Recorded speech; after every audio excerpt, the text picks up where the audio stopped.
The USEF is a sporting organization. We play games with horses. And we have to know that the horses have to be the priority. And so how do we judge that? How do we judge that out in a competition area? And we have come up with the stoplight guidelines.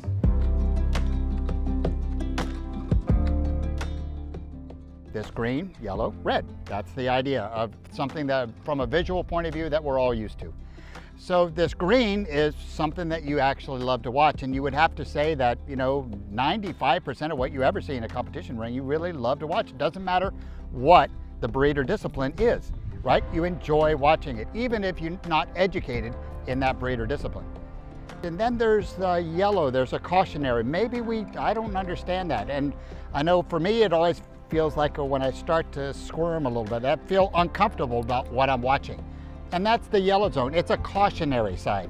It's not a place where maybe something is only for a short time. Maybe it is something that resolves itself very quickly, but it's something that you feel like is a bit of a caution and is a little bit of something that makes you a little bit uncomfortable. And then the next level, you would have to say, is something that you're very uncomfortable with, and you say that's crossing a line.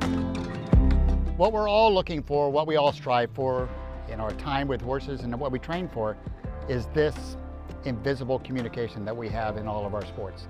This is what we all strive for. And when we look at it from the outside, it's a joy to watch, where you see a rider and a horse in such partnership that whatever the game that they are playing, no matter what the discipline is, no matter what the breed is, that you always get this invisibility of this communication between the riders. That's what we're looking for, right? This partnership that is so important between horse and rider, and that is this green zone that we all want to strive for all the time. And if it gets out of there, we're uncomfortable. We get back there, we celebrate.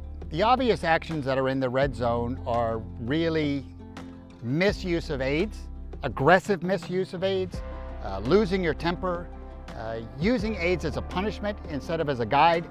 Those are the things that really are in that place that put you in the red zone, including a topic that we've been talking about for 10 years is the rollkur or hyperflexion, where the horse physically is so overflexed that it actually is, and proves scientifically, to actually be a negative thing, a negative aspect from a physicality point of view, from a mental point of view, right? These are the things that put you into that zone of that we need to take another look at this and we need to stop that action now. So in this stoplight idea, these are really zones that we're talking about, right from a yellow zone to a red zone. And the yellow zone is that place where you might feel uncomfortable. Somebody might say something to you, an official.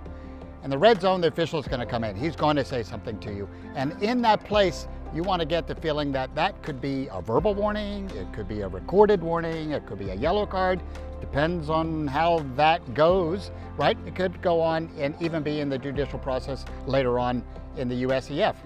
But we would hope, and this is what we're all looking for, is that in the end, when that official comes up and tells you that that is crossing a line, that all of us as competitors would end up saying, you're right, all right, give me 5 minutes and I'll be back, and then we'll go on because we've lost that line.